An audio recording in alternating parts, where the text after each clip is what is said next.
여러분 기억에 남는 공동체가 있으십니까?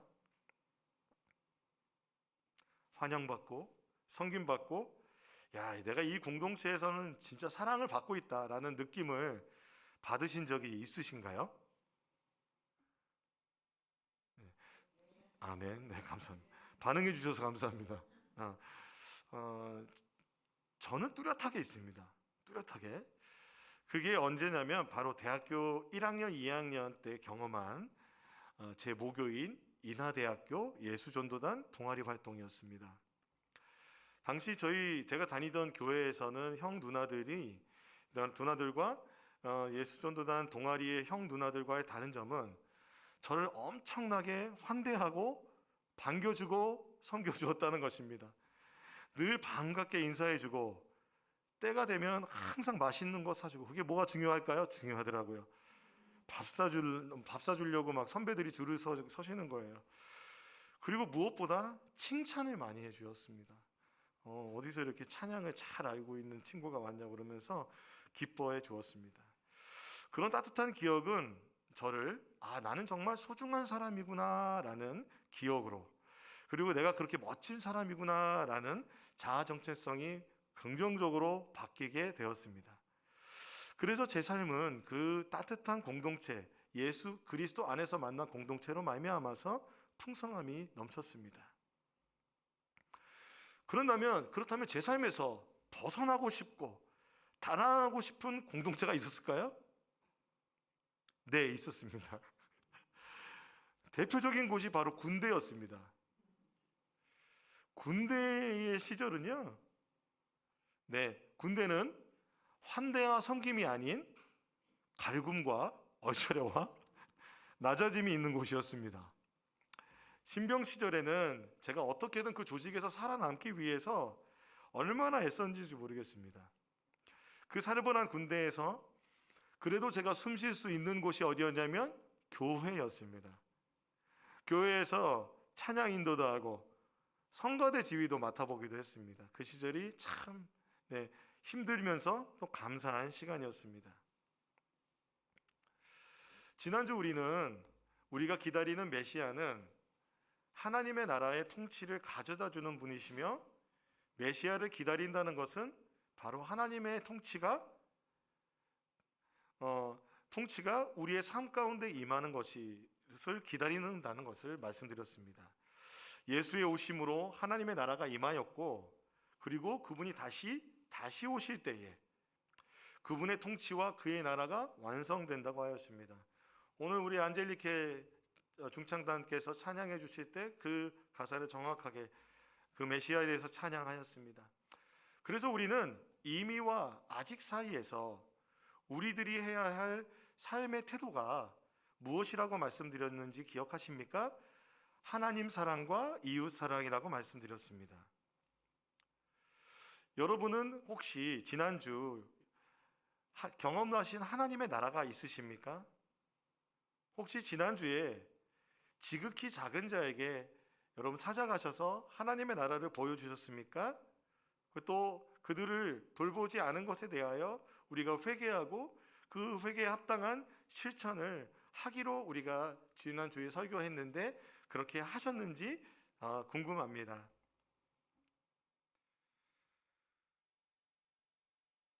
말씀이 육신이 되신 예수님, 빛이시며 참된 소망 되시는 예수님은 이 땅에 참된 인간의 모습으로 오셨습니다.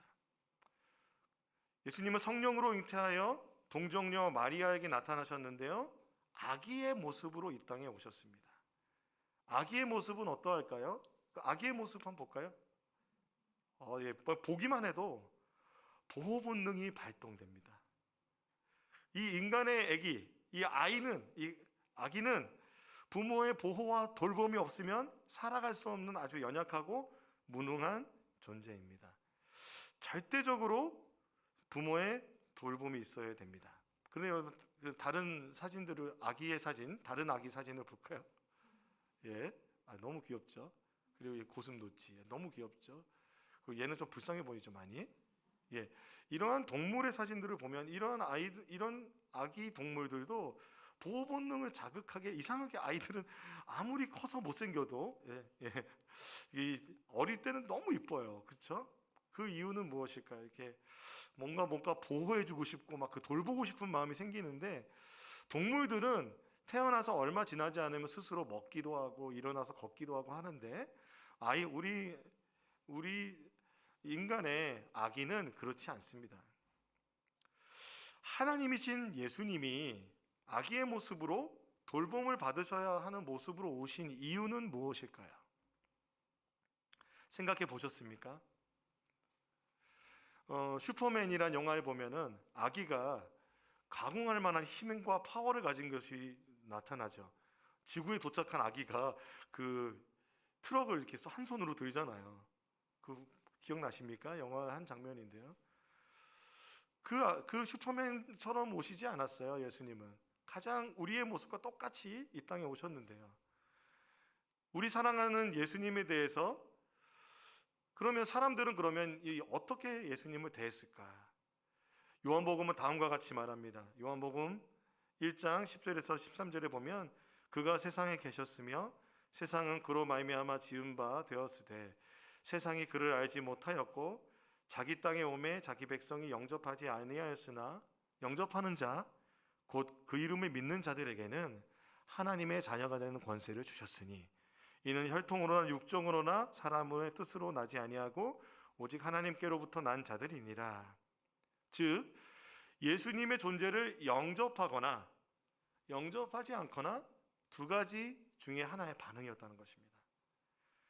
장차 하나님의 나라를 선포하실 메시아로 이 땅에 태어나실 예수를 기다리는 그 사람들의 반응, 아기 예수를 기다리는 그 반응들도 영접하거나 영접하지 않거나, 다른 말로 하면 환대하고 섬기면서 예수님을 맞이하거나 아니면 아기 예수를 홀대하고 심지어 죽이려 하는 사람들이 있었다는 것입니다.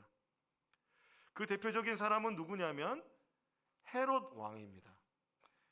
동방으로부터 온 박사들이요 유대인의 왕으로 태어나신 이를 찾아서 경배하기 위해서 왔다고 했어요. 그러니까요 그는 어떤 생각을 했습니까? 그 아기가 자신을 위협한다고 생각하였습니다. 그래서 유대인들에게 이게 물어보니까 그 예언이 어디에서? 베들레헴에서 예언이 메시아가 태어난다는 예언이 있다는 것을 듣고는 동방 박사들에게 알려주었습니다. 동방 박사들은 예루살렘 당연히 그 왕이 그 예루살렘 그 왕궁에 있을 줄 알았던 거예요. 그런데 거기가 아니었고 그 예언에 의하면 베들레헴의 아주 작은 동네에서 그 아기가 태어난다는 것이었어요. 그래서 동방 박사들이 가서 베들레헴에서 경배하러 가죠. 그러면서 헤롯 대왕이 뭐라고 그들에게 말하냐면 그 아기를 보면은 나에게도 그 위치를 알려주어서 나도 경배하게 해주세요. 그렇게 말했습니다. 그런데 그의 의도는 무엇이었냐면은 사실은 그 아기를 죽이기 위함이었습니다. 또 동방 박사들이 하나님의 음성을 듣고 천사의 그 음성을 듣고 다시 헤롯에게 가지 않고 자신의 본국으로 돌아가죠. 그때 헤롯 대왕이 분노하여서 그 베들레헴 지역에 있는 아이들을 그때 동방 박사가 가서 경배하기로 한 그 시간을 즈음으로 한 모든 아이들을 살해합니다. 아주 잔인한 왕이죠. 다행히 우리 예수님은 애굽으로 피신하셨는데 그때 그 참 많은 아이들이 죽임을 당했습니다. 이러한 반응은 참으로 어처구니 없는 반응이라고 볼 수가 있겠습니다. 그런데 오늘 제가 말씀드리고 싶은 것은 성경에 보면 예수님을 반기고 환대한 사람들이 있었다는 것입니다. 아기 예수님을 기다리고 환대한 사람들이 있었습니다. 저는 첫 번째 먼저는요 오늘 본문에 나타난 사가랴의 아내 엘리사벳과 그 태중에 있는 세례 요한입니다. 세례 요한과 예수님은 복음서에서 제가 이런 말이 어느 설교 시간에 어울릴지 모르겠지만 껌딱지처럼 바늘과 실처럼 꼭 같이 언급되어 있습니다. 그래서 왜 그럴까 생각해 보면은 어떤 분은 이렇게 얘기해요. 세례 요한은 종종 그 구약의 이미지의 마지막 선지자로서 구약의 시대를 끝내고 신약의 예수님을 준비하는 그런 이미지, 즉 예수님의 시대를 알리는 대표적인 이미지라고 이야기합니다. 그래서 보면 누가복음에 보면요, 요한이 이렇게 얘기하죠. 나는 물로 세례를 베풀지만 나보다 능력이 많으신 분이 오시니까 그분은 성령과 불로 세례를 베풀 것이다. 그러니까 메시아에 대한 얘기죠. 자기가 지금 베푸는 세례보다 더 다른 메시아가 주는 세례에 또 다른 부분들을 더 능력 있음을, 그리고 그것이 권위 있음을 말하고 있습니다. 그 자신은 메시아가 아니라고 말하는 거죠. 이러한 그 세례 요한에 대해서 우리는 지금 우리 교회에서 요한복음을 쭉 보면서 세례 요한에 대한 많은 이야기를 하게 됩니다. 요셉과 정혼한 마리아에게 어느 날 천사 가브리엘이 하나님의 부르심을 받고 나타납니다. 그러면서 그 마리아에게 이렇게 얘기합니다. 보라, 내가 잉태하여 아들을 낳으리니 그 이름을 예수라 하라. 그가 큰 자가 되고 지극히 높으신 이의 아들이라 일컬어질 것이요, 그리고 주 다윗의 왕위를 그에게 주리니 영원히 야곱의 집을 왕으로 다스릴 것이며 그 나라가 무궁하리라. 오늘 찬양하셨죠. 그 나라 영원하리라. 마리아가 천사에게 말하되 나는 남자를 알지 못하니 어찌 이 일이 있으리까. 그렇죠. 정혼하였지만 아직 남자를 알지 못하는 처녀 마리아였습니다. 천사가 대답하여 이르되 어떻게 성령이 내게 임하시고 지극히 높으신 이의 능력이 너를 덮으시리니 이러므로 나실 바 거룩한 이는 하나님의 아들이라 일컬어지리라. 이렇게 천사가 나타나 수태고지를 했을 때 마리아의 마음이 어땠을까요?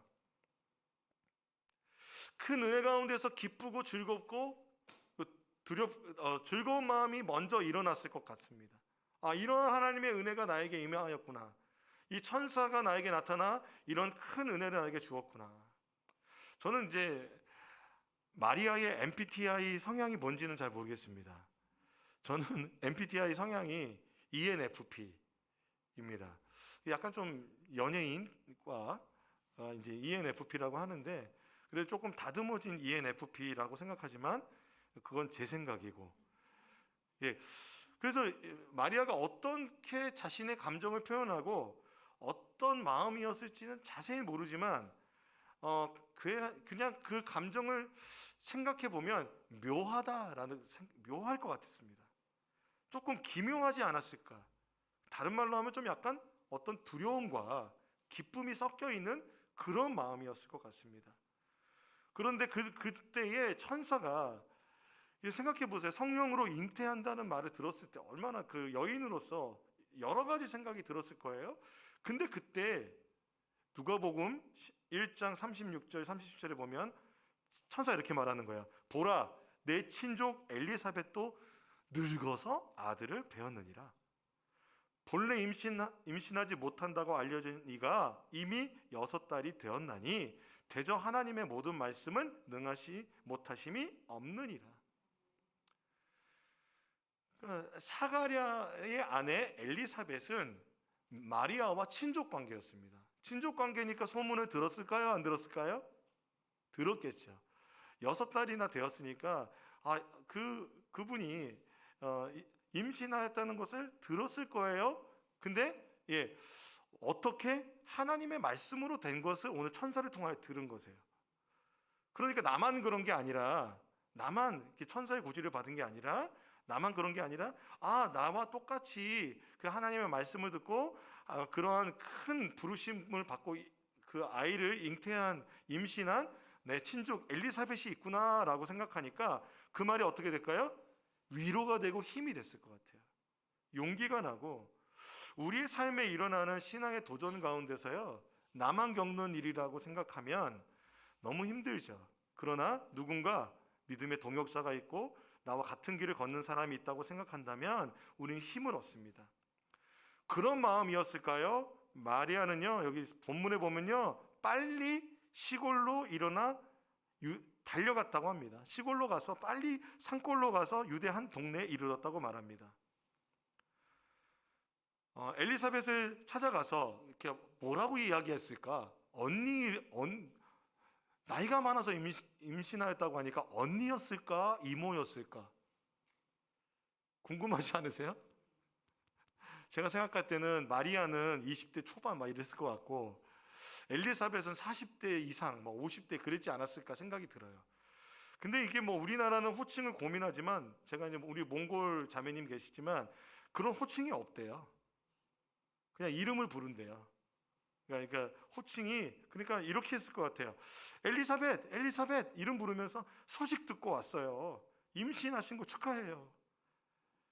라고 고백하지 않았을까요? 인사하지 않았을까요? 그 문안 인사를 막 드리는데 엘리사벳의 복중에 아기가 뛰노는 겁니다. 애가 막 발을 차면서 뛰노면서 엘리사벳에게는 성령의 충만함이 임해가지고 이렇게 마리아를 향하여 말합니다. 여자 중에 내가 복이 있으되 내 태중의 아이도 복이 있도다. 내 주의 어머니가 내게 나아오니 이 어찌된 일인가? 보라, 내가 문안하는 소리가 내 귀에 들릴 때에 아이가 내 복중에서 기쁨으로 뛰놀았다. 이 말을 들으니까요, 듣자마자 마리아는요 어떻게 됩니까? 그 입에서 하나님을 찬양하는 소리가 터져 나옵니다. 그러니까 자신이 그 수태고지를 받고 있었던 그 모든 두려운 마음들과 또 믿음으로 아멘하고 받았지만 그것에 대해서 하나님께 영광 돌리고 찬양하지 못하였던 마리아는 오늘 이 엘리사벳이 하는 그 고백과 그 복중에서 세례 요한이 예수님을 맞이하는 그 현상들 가운데 그 환대와 섬김 안에서 하나님을 찬송하게 되었습니다. 이런 찬양입니다. 그 성경 본문을 다 읽어드리려니까 너무 길고 그래서 이 내용이 그대로 있는 찬양이 있어요. 내 영혼 주 찬양하며 하나님 내 구주를 기뻐함은 능하신 이가 큰일 행하시니 그 이름 거룩해. 내 영혼 주 찬양하며 내 영혼 주 찬양하며 하나님 내 구주를 기뻐함은 능하신 이가 큰일 행하시니 그 이름 거룩해. 하나님을 찬양합니다. 이제 메시아를 성령으로 잉태한 마리아는 이제 믿음으로 말씀이 이루어진 것을 감사하며 찬양하게 되었습니다. 누가복음에는요 이러한 예수님의 탄생 기사와 함께 이와 같은 찬양들이 넘쳐나는데요, 두 번째로 예수님을 환대하고 섬겼던 사람들이 있습니다. 예수님께서는 베들레헴의 아주 누추한 곳에서 태어나신 아주 작은 아기의 모습이지만 이 아기는 말씀이 육신이 되신 하나님이기 때문에 하늘의 보좌에서부터 찬송받으시는 하나님으로서 그 누가복음에서는 이 아기 예수님을 찬송하는데 누가 등장하냐면 천사들이 등장합니다. 천사들이 나타나서 찬양하기 시작합니다. 제가 읽어드릴게요. 호련히 수많은 천군이 그 천사들과 함께 하나님을 찬송하여 이르되 지극히 높으신 곳에서는 하나님께 영광이요 땅에서는 하나님이 기뻐하시는 사람들 중에 평화로다. 천군과 천사라고 하니까요, 이 장면을 보았던 사람은 어땠을까요? 엄청난 그 광경을 누가 보았냐면 목자들이 보았습니다. 그 베들레헴 주변에서 양치던 목자들이 보았는데요, 그 목자들은요 당시 유대인들의 주류 사회가 아니라 사회적인 약자들이었습니다. 천사들은 왜 그들에게 나타났을까요? 유대 지도자들, 힘 있는 사람에게 메시아가 나타났다라고 아마 그들에게 그런 천사들이 그런 모습을 보여주면 하나님을 찬양했다면 그들은 순수하게 반응했을까요? 최근에 넷플릭스에 그 지옥이라는 드라마가 있는데요, 시리즈가 있는데 거기에 보면 아마 제가 볼 때는 이런 힘 있고 권력 있는 사람들은 다른 반응을 했을 것 같습니다. 그런데 그들의 기득권과 그런 것을 계산하지 않았을까요? 이용하려고 하지 않았을까? 그런데 이 목자들은요 완전 사뭇 다른 반응을 보였습니다. 이 양떼를 지키던 목자들은 그 천사들의 찬양을 듣고 그냥 순수하게 반응하였습니다. 그래서 보면요, 천사들이 떠나 하늘로 올라가니 목자가 서로 말해서 베들레헴으로 가서 우리에게 알리신 바를 이루어진 일을 보자. 빨리 가서 마리아와 요셉과 구유에 누인 아기를 찾아서 보고 천사가 자기들에게 이 아기에 대한 말한 것을 전하니 듣는 자가 다 목자들이 그들에게 말한 것을 놀랍게 여기고 마리아는요 이 모든 말을 마음에 새겨 생각하였습니다. 그래서 목자들은 결국은 자기들이 이르던 바와 같이 듣고 본 모든 것을 인해서 하나님께 영광을 돌리고 찬송하며 돌아갔습니다. 놀랍지 않습니까? 이 목자들이 누구일까요? 이 목자들은 누구일까? 성경은 설명하지 않습니다. 그런데 많은 사람들이 이 목자들이 누구일까? 베들레헴 근처에서 유대 땅에 자리 잡고 있는 목자는 누구일까? 예레미야 35장에 보면요, 레갑 사람들이 등장합니다. 이들은 유대 땅에 거하면서 유대 땅에서 땅을 경작하거나 농경을 하지 아니하고 그 유목을 하면서 양을 치는 목자로서 살아갈 수 있도록 허락을 받고 유대인들과 함께 살던 사람들이 레갑 족속들입니다. 근데 이 레갑은 아합의 그 대표적인 누구죠? 바알 신을 섬기던 사람이잖아요. 근데 예후라는 사람이 일어나서 그 아합 집안을 멸망시킬 때 함께 도운 사람이 있는데 그 사람이 요나답입니다. 근데 이 요나답의 후손이 레갑인데요, 그들은 사실 순수 유대인들이 아닙니다. 사실은 이방인인데요, 그들이 누구냐면 모세의 장인 이드로, 그가 겐 족속이었는데 그들의 후손입니다. 이들은요 사사기에도 등장하고요, 사사기 드보라 이야기에도 등장하고요, 그리고 이 예레미야서에도 등장하는데요. 이 말씀은 우리가 같이 한번 읽어봤으면 좋겠어요. 예레미야서 35장 5절에서 10절 말씀을 같이 한번 읽어보겠습니다. 시작. 내가 레갑 사람들의 후손들 앞에 포도주가 가득한 종지와 술잔을 놓고 마시라 권하매 그들이 이르되 우리는 포도주를 마시지 아니하겠노라. 레갑의 아들 우리 선조 요나답이 우리에게 명령하여 이르기를 너희와 너희 자손은 영원히 포도주를 마시지 말며 너희가 집도 짓지 말며 파종도 하지 말며 포도원을 소유하지도 말고 너희는 평생 동안 장막에 살아라. 그리하면 너희가 머물러 사는 땅에서 너희 생명이 길리라 하였으므로 우리가 레갑의 아들 우리 선조 요나답이 우리에게 명령한 모든 말을 순종하여 우리와 우리 아내와 자녀가 평생 동안 포도주를 마시지 아니하며 살 집도 짓지 아니하며 포도원이나 밭이나 종자도 가지지 아니하고 장막에 살면서 우리 선조 요나답이 우리에게 명령한 대로 다 지켜 행하였노라. 그들은요 이방인이지만 평생 동안 포도주를 입에 대지 않았습니다. 포도주의 밭이나 종자도 가지지 않고 장막에 살면서 하나님의 명령을 지키며 살아갔습니다. 가나안에 정착하였던 이스라엘 백성들은 농경 문화에 젖어들면서 바알 숭배에 빠져 바알 신이 농경 신이기 때문에, 그래서 하나님을 떠나 하나님 앞에 그 순수한 신앙을 지키지 못했던 것에 반해서 그들은 나실인과 같이 신앙을 지켰습니다.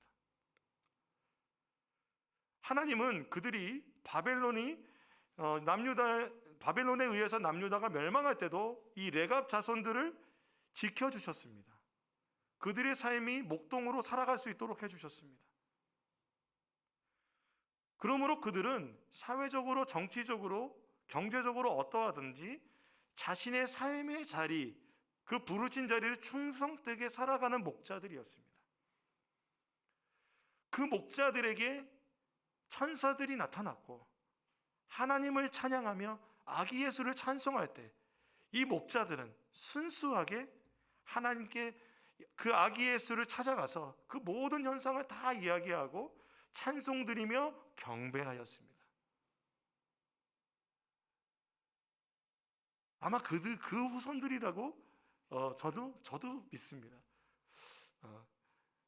그러니까 은혜가 많이 되더라고요. 그 생각을 하니까. 세 번째로 아기 예수를 환대하고 섬긴 사람은 바로 동방에서 온 박사들입니다.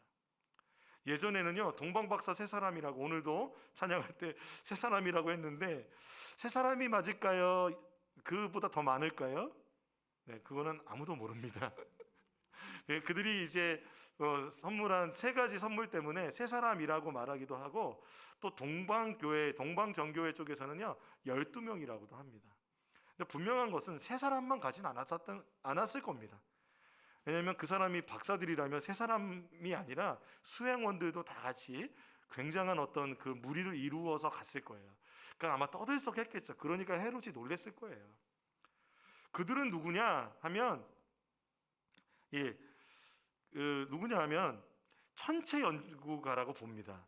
점성가라고만 보면은 그냥 그 하늘을 보면서 점을 치는 사람이라고 생각하는 분들도 있는데, 그것보다는 조금 더 전문적으로 천체를 연구하는 사람들일 것이다 생각하고 있고, 또한 그들이 어디서부터 왔느냐 했을 때 아마 페르시아 쪽에서 왔을 것이다 라고 짐작합니다. 그래서 그들은 아마 수행까지 여러 명이 오게 되는데, 그들이 페르시아에서 지내면서 분명 거기엔 누가 있어요? 유대인들이 있어요. 그렇죠? 바벨론 유수 때 포로로 간 유대인들 중에서 예루살렘으로 돌아온 숫자는 3만 명밖에 되지 않습니다. 그렇죠? 여러분, 지금 미국에 계신 우리 제외 동포 또 분들이 한국을 그리워해도 오실 수 있어요, 없어요? 없죠. 삶의 자리가 있기 때문에 한국으로 오신다는 건 뭔가 큰 결정을 하고 오셔야 되는 거예요. 그리고 그런 부분들이 쉽지가 않습니다. 그렇기 때문에 페르시아에 남아있는 유대인들에게서 무엇을 들었을까요? 이 천체를 연구하는 사람들이 분명 하나님에 대한 관심이 있었을 것이고, 유대인의 왕에 대한 얘기를 들었을 거라는 것입니다.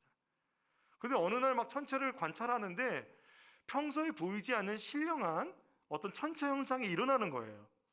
천체 현상이 일어나니까 이들이 이게 무엇일까? 라고 생각해 보니까, 이게 민수기 24장 17절에 보니까 그 발람이라는 사람이 예언한 것이, 한 별이 야곱에게서 나오며 한 규가 이스라엘에게서 일어나서라는 그것이 있습니다. 그러니까 특별한 별이 일어날 때 유대인의 왕이 태어난다라는 그런 이야기가 있는 것이죠. 그렇기 때문에 그들은 이 유대인의 왕이 태어나는 것을 보기 위해서 짐을 싸기 시작하고, 그래서 페르시아로부터 여행을 하기 시작합니다. 근데 이 페르시아로부터 예루살렘까지 얼마나 걸리냐면요, 4달이 걸립니다. 그러니까 그냥 하루 이틀에 온 게 아니라 4달 동안 그들은 여행하면서 추위를 견디면서, 그리고 그 모든 어려움을 겪으면서 그들은 이곳에 와서 예수님께 경배하였습니다. 마태복음에 보면요, 박사들이 왕의 말을 듣고 갈새, 헤롯 왕의 말을 아까 말씀드렸죠. 베들레헴으로 가봐라. 동방에서 보던 그 별이 문득 앞서 인도하여 가다가 아기 있는 곳 위에 머물러 서 있는지라 그들이 별을 보고 매우 크게 기뻐하더라. 집에 들어가 아기와 그의 어머니 마리아가 함께 있는 것을 보고 엎드리어 아기께 경배하고 보배압을 열어 황금과 유향과 모략을 예물로 드리니라. 박사들은요, 그 별의 인도함을 따라 장장 4개월의 여행 끝에 메시아를 만날 수 있다는 사실에 크게 기뻐하였습니다. 아기 예수를 기뻐하고 환대하고 웰컴하고 섬겼습니다. 어떻게 섬겼습니까? 황금과 유향과 모향을 드렸습니다. 선물을 드려 아기 예수를 섬겼습니다. 그런데 이 황금과 유향과 모략은 누구에게 주는 거냐면 바로 왕에게 주는 것입니다. 이사야서 60장에 보면 허다한 낙타, 미디안과 에바의 어린 낙타가 내 가운데 가득할 것이며 스바 사람들은 다 금과 유황을 가지고 와서 여호와의 찬송을 전파할 것이며 라는 이사야서 말씀이 이루어진 것입니다. 동방박사의 그 방문은 이사야서 60장에 예언된 메시아의 모습이 성취되는 모습이었던 것입니다. 왕으로서 경배한 동방박사들. 그리고 마지막으로는요, 아기 예수를 향해서 환대와 섬김을 했던 마지막 사람들은 누구냐면 누가복음 2장에서 나타난 선지자 시므온과 여선지자 안나입니다.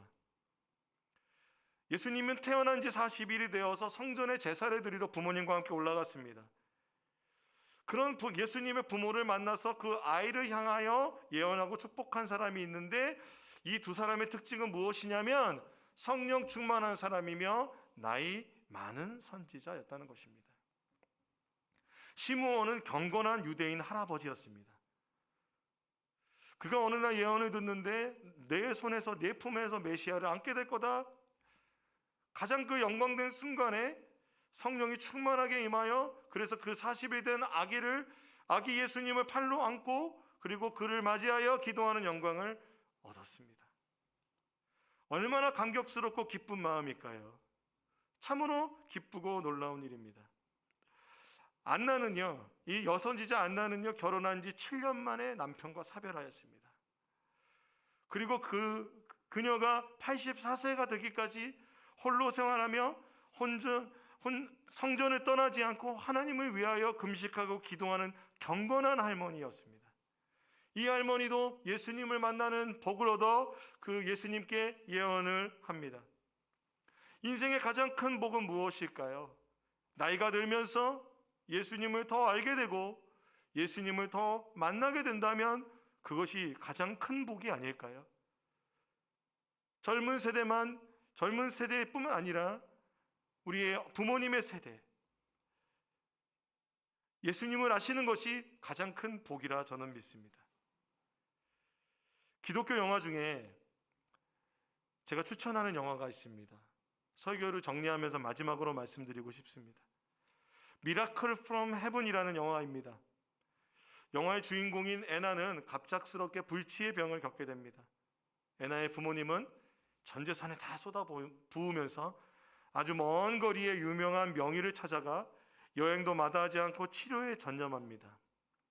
그런데 치료가 잘 되지 않습니다. 상황은 점점 더 악화되었습니다.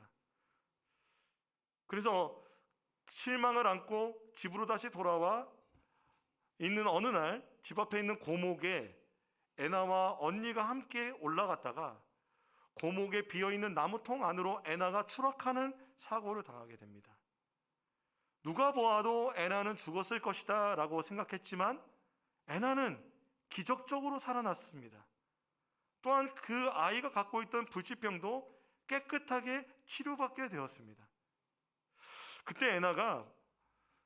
그런데 애나가 부모님에게 놀라운 영적 체험을 말하는 것입니다. 바로 그때 떨어졌을 때 자신이 천국을 경험하고 하나님께서 네 병이 나을 것이다 라고 예언해 주셨던 것을 들은 것입니다. 근데 그것이 어떻게 해요? 그러니까 말로서가 아니라 뭔가 새로운 커뮤니케이션의 방법으로 자기한테 이야기해 줬다는 것입니다. 이 놀라운 기적으로 애나는 완전히 치유가 되었습니다. 그런데 애나의 어머니가 마지막에 그 교회에서 간증을 하는데 이 놀라운 영적인 체험에 대한 간증을 하지 않습니다. 진정한 기적은 무엇이었냐면 애나가 아프고 힘들 때 함께 애쓰고 고생한 가족들, 그리고 순간순간 어려움이 닥칠 때마다 자신을 희생하여서 자신에게 도움을 준 사람들, 그것이 기적이라고 말합니다. 우리는 12월 15일에 성탄 축하 예배를 드릴 것입니다. 예수님을 향하여 환대하고 섬긴다는 것은 무엇입니까? 우리가 언제 예수님을 대접하였습니까? 우리가 언제 예수님을 환대하였습니까? 예수님께서 말씀하십니다. 임금이 대답하여 이르되 내가 진실로 진실로 너희에게 이르노니 너희가 여기 내 형제 중에 지극히 작은 자 하나에게 한 것이 곧 내게 한 것이니라. 이 지극히 작은 자는 누구일까요? 오늘 우리가 살펴본 목자들 아닐까요? 그 박사들 아닐까요? 그런 이방인들에 대해서 자신의 고국을 멀리 떠나 대한민국에 와서 열심히 살고 있는 외국인들, 특별히 그 마음의 목마름을 가지고 진정한 삶의 목적을 찾고 하나님에 대한 갈망하면서 이 땅에서 살아가고 있는 많은 우리 열방에서 온 많은 우리 영혼들을 기억하여야 할 것입니다. 안성 땅에는 그런 사람들이 많이 있을 것입니다. 우리가 그들을 향해서 환대와 섬김을 할 수 있기 원합니다. 그렇다면 예수님도 우리를 기뻐하시고 우리에게 잘하였다 해 주실 것입니다. 또 그 지극히 작은 자는, 예수님을 환대하였던 지극하게 작은 자는 바로 부모님 세대입니다. 대한민국의 부모님의 세대는 경건한 믿음과 헌신으로 대한민국을 일으킨 분들입니다. 우리는 부모님의 세대에 대해서 성탄절에 감사를 표현하시기를 원합니다. 우리가 섬겨야 할 것입니다. 성탄절은 아이들만을 위한 절기가 아니라 바로 우리 부모님께, 사랑하는 부모님께 복음을 전하고 또한 삶의 감사를 전할 수 있는 시간이 되기를 소원합니다. 우리 성탄절의 기간에 이와 같이 우리 주변에 있는 지극히 작은 자들에게 사랑을 실천하고 베풀고 행동한다면 우리가 귀하신 우리 아기 예수님께, 예수님을 환대하고 섬기는 것과 같다는 것입니다. 그렇게 한 주간을 보내시는 여러분 되시기를 축복합니다.